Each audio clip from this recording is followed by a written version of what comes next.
বড় গোঁফ, পেল্লায় পাগড়ি আর পেল্লায় দেহ। রাতের অন্ধকারে টকবক টকবক ঘোড়ার খুরের শব্দ, হাতে জ্বলন্ত মশাল। আজও এই ছবিটা চোখের সামনে ভেসে উঠলে বাঙালির ছোটবেলার সেই ভয় মাখানো গল্প মনে পড়ে। চরিত্রের নাম রঘু ডাকাত। বাঙালির লোককথা ও লোক ইতিহাসের এক অবিচ্ছেদ্য চরিত্রই রঘু। কিন্তু তিনি কি ব্রিটিশ শাসিত বাংলায় দাপিয়ে বেড়ানো রক্তমাংসের একজন মানুষ, নাকি রঘু ডাকাত পাঁচকুড়িদের কলমের খোঁচায় জন্ম নেওয়া একজন কাল্পনিক চরিত্র মাত্র? চলুন আজ সেই প্রশ্নের উত্তর আমরা খুঁজে নিই। সঙ্গে রয়েছি আমি, আসাদ মল্লিক। সালটা 2025, মানে আজকে। হলে মুক্তি পেল রঘু ডাকাত। নাম ভূমিকায় দেব। রিল থেকে রিয়েলে যেতে একটু পিছিয়ে যাব। সময়টা অষ্টাদশ শতকের শেষ ভাগ। একদিকে ইস্ট ইন্ডিয়া কোম্পানির ঔপনিবেশিক শাসন, অন্যদিকে নীলকর সাহেবদের অত্যাচার। এই সময় বাংলার মাঠে ঘাটে একটি নাম আতঙ্কের জন্ম দিত, রঘু ডাকাত। আমাদের আজকের আলোচনা ঠিক সেই মানুষটিকে নিয়েই। রঘু ডাকাত কি শুধুই সাহিত্যের কল্পনায় বেঁচে আছেন, নাকি ইতিহাসের পাতায় তার উপস্থিতি একেবারে স্পষ্ট? আচ্ছা, আপনার ছোটবেলার গল্পগুলো মনে আছে? মনে করে বলুন তো, রঘু কি শুধু ডাকাত ছিলেন? আজ্ঞে না। গাল গল্পে রঘু ডাকাতের আরেকটা পরিচয় ছিল। তিনি ছিলেন মা কালীর উপাসক, একজন মহাতান্ত্রিক। জনশ্রুতিতে রঘু ডাকাত তার তন্ত্রাচারের কালী পুজোর জন্য নরবলি দিতেন। সেই ভয়ঙ্কর বলিকাষ্ঠে একবার নাকি ধরে আনা হয়েছিল স্বয়ং শ্যামা সঙ্গীতের রচয়িতা রামপ্রসাদ সেনকে। বলি দেওয়ার ঠিক আগেই রামপ্রসাদ তার শেষ ইচ্ছা ব্যক্ত করলেন। গলা ছেড়ে তিনি গান ধরলেন, তিলেক দাঁড়া ওরে সমন বদন ভরে মাকে ডাকি। আর তখনই ঘটল চমৎকার। রঘু ডাকাত বলিকাষ্ঠে রামপ্রসাদের বদলে দেবীকে দর্শন করলেন। সেই মুহূর্তেই তার জীবনে আসে মহা পরিবর্তন। নরবলি বন্ধ করে পাঁঠা বলি শুরু করলেন রঘু। ছোটবেলার গল্পগুলিতে রঘু শুধুমাত্র একজন ডাকাত ছিলেন না, রবিন হুডের ধাঁচে রঘুর চরিত্র নির্মিত হয়েছে বারবার। আর এর ফলে একজন সাধারণ ডাকাত থেকে একজন মিথিক্যাল হিরোতে পরিণত হয়েছিলেন রঘু। কলকাতার পূর্ণদাস রোডের কালী মন্দির হোক বা বর্ধমান হুগলির অসংখ্য কালীবাড়ি, বহু মন্দিরই তার নামে চলে।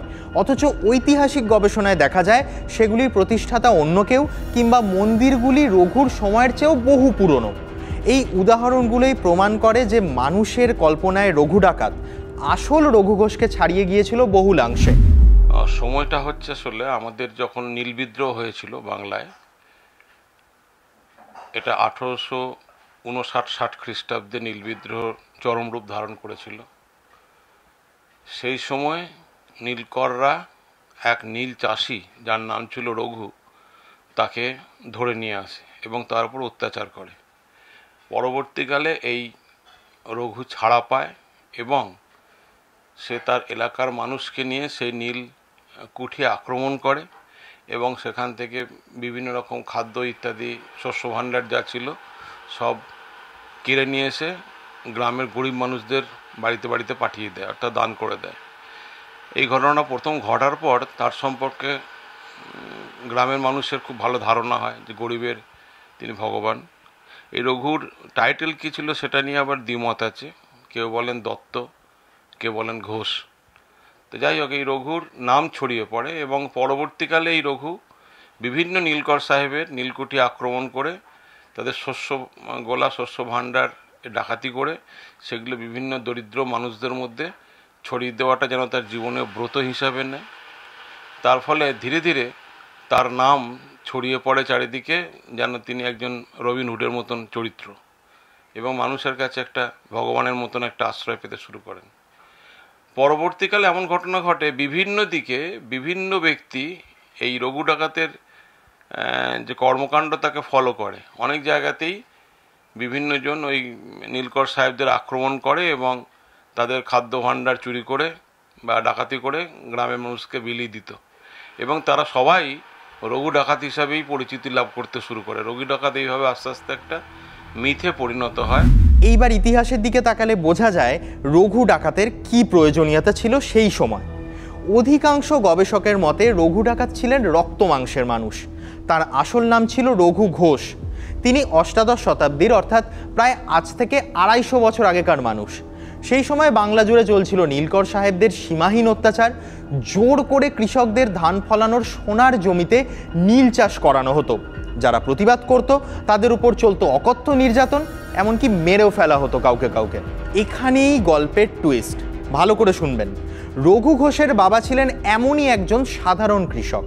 নীল চাষ করতে রাজি না হওয়ায় নীলকরের পেয়াদারা তাকে তুলে নিয়ে যায় এবং নির্মম প্রহারে বৃদ্ধের মৃত্যু হয়। ইতিপূর্বে রঘু বাবার সঙ্গেই খেতে কাজ করত। বাবা মারা যাওয়ার ফলে মাথার উপরে ছাদটা হারালেন রঘু ঘোষ। পিতৃহত্যার সেই প্রতিশোধের আগুনই পথে নামালো পিতৃহারা সন্তানকে, তবে স্রেফ পেট ভরানোর জন্য নয়।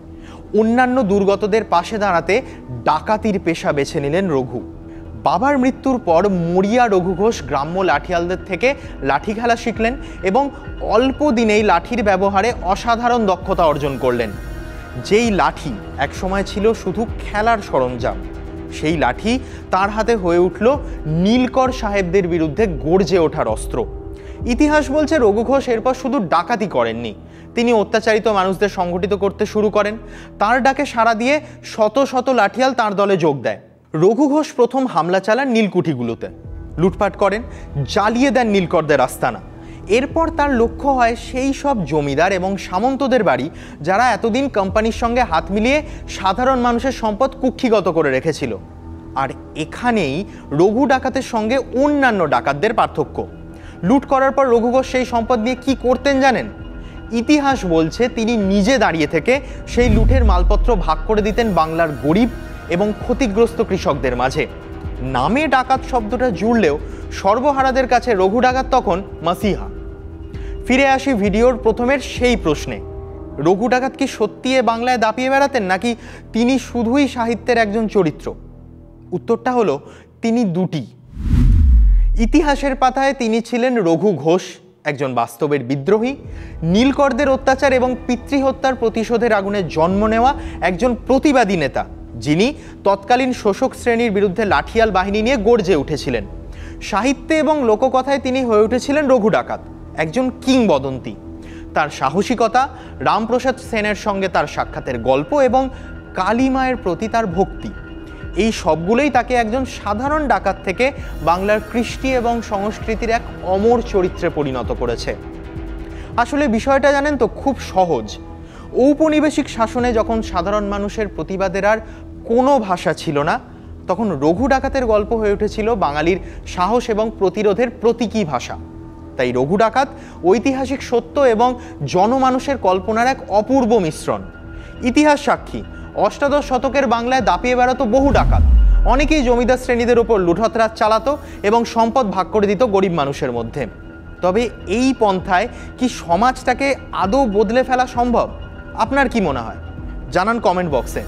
সহজ ভাষায় এমনই আরও ঐতিহাসিক গাল গল্প শুনতে চোখ রাখুন TV9 বাংলা ডিজিটালে।